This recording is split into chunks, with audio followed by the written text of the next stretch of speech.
Godzilla Minus One has exceeded all expectations, with stellar reviews from Rotten Tomatoes, IMDb, and a box office of $81 million and counting as of January 2024. Godzilla Minus One is widely acknowledged to be one of the best monster movies ever. Despite being a Guinness World Record-holding mega-franchise movie with city-sized explosions and a giant monster, Godzilla Minus One has a reported budget of a measly $15 million. Yes, you heard that right. When Hollywood routinely pumps out these kinds of movies for a ballpark cost of up to $250 million, how could this even be possible? Today we're going to dive into how Godzilla Minus One became the biggest Godzilla movie of all time and discuss why its success may well have a dark side. We have to mention at this point that this review does not contain spoilers. We do discuss its themes and characteristics, but we do not reveal any major plot points. Really though, if you haven't already watched the movie, pause right now and go watch it. We'll wait. With that, let's get right into it. While Godzilla is obviously a big draw, the film's emotional core lies in its depiction of human characters grappling with the aftermath of war, PTSD, survivor's guilt, and forging connections in a traumatized world. The main character, Koichi Shikishima, played wonderfully by Ryunosuke Kamiki, is a complex and well-developed protagonist, and his journey of redemption resonates deeply with the audience. The supporting characters, special call-out to Sai Nagatani, are well fleshed out and come with unflinching views about feminism and the government of the day, among other hot takes. Set in post-World War II Japan, the film delves into the specific anxieties and challenges faced by the nation during that period.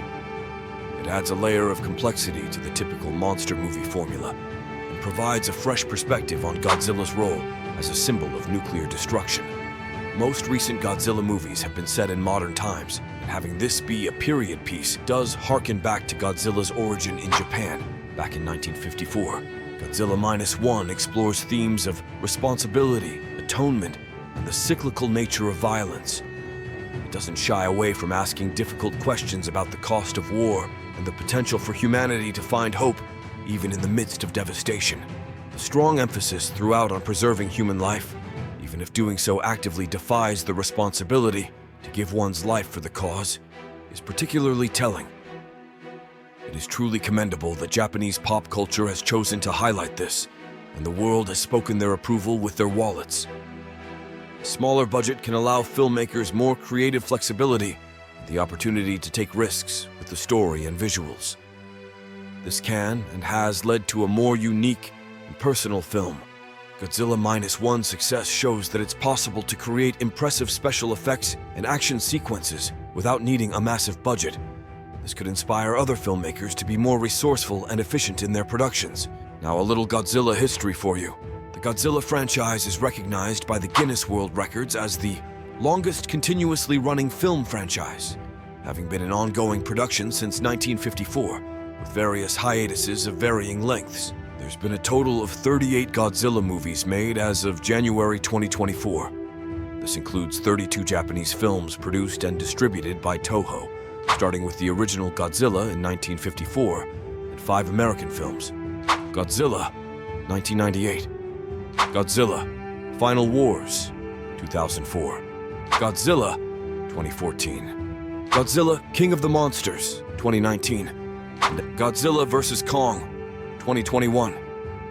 The latest installment, Godzilla Minus One, was released in Japan in October 2023 and was released in North America in December 2023.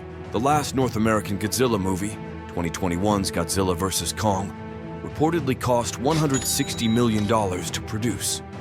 2.5 years later, we have Godzilla Minus One, which cost literally just under 10% of that, somewhere in the $15 million range. There aren't any crazy changes to the formula here. This can be characterized as your typical Godzilla movie. The namesake kaiju stomps, chomps, and atomic breaths cities to oblivion, returning to its roots of being a true antagonist. Earlier in the video, we mentioned that Godzilla Minus One's success may also have a dark side.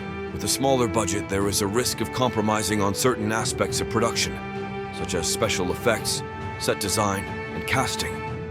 While Godzilla Minus One did receive praise for its visuals, some viewers might find them lacking compared to bigger budget films.